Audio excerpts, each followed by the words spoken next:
The Cathedral of Endless Night by Munster Adams.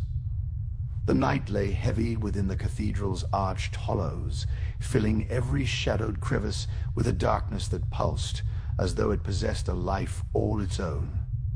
The creatures, these tortured, unholy amalgamations of bone and sinew, did not merely writhe in agony.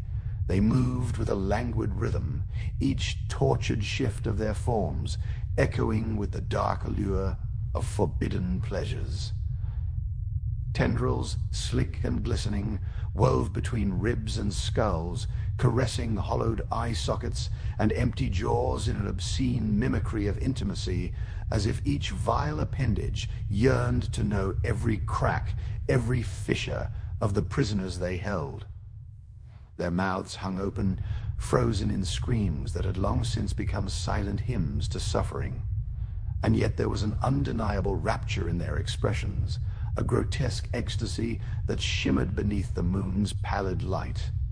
Beneath the haunting gaze of that ever-watchful moon, these creatures were bound not only by their despair, but by an unending hunger that thrummed through them, a longing as ancient as the bones that twisted and coiled in the dark.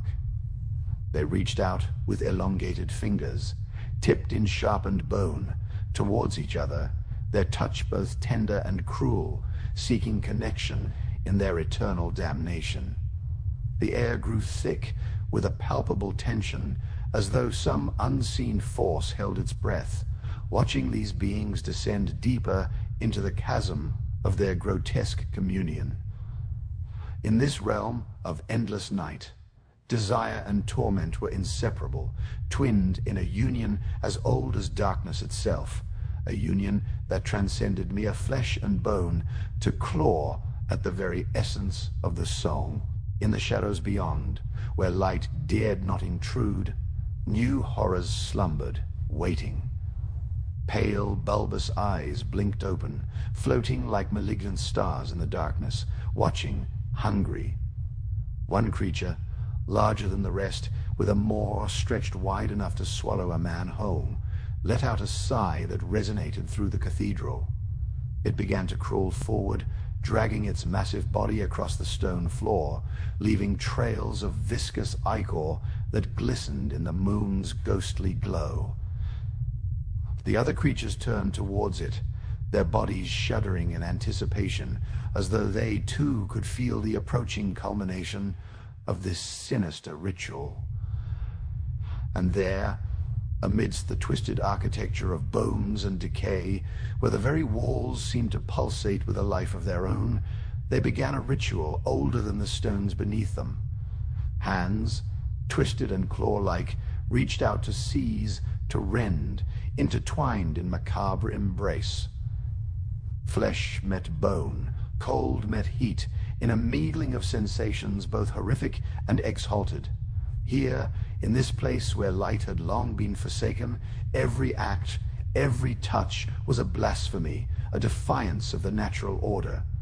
Their movements became frantic, feverish, each creature caught in its own cycle of ecstasy and agony, driven by a desire that transcended mortal comprehension, a desire not for life, but for something darker, deeper, a communion with the void itself. With every gasp, every shuddering breath, they grew closer, reaching for something just beyond the edge of sanity, something as vast and unknowable as the night sky. In their twisted embrace, there was a beauty that could not be denied, a perverse elegance in the way they melded, until they were indistinguishable from one another, a writhing mass of tortured ecstasy.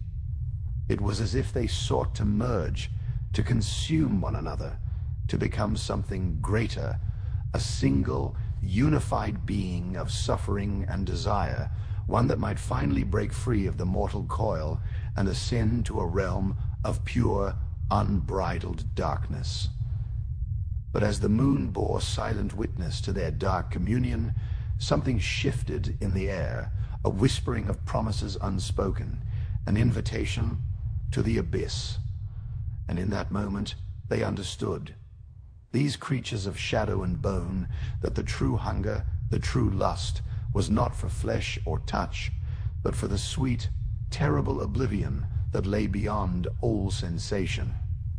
They clawed, they writhed, seeking not release from suffering, but an eternity of it, an endless cycle of pain and pleasure that would devour them whole and rebirth them anew.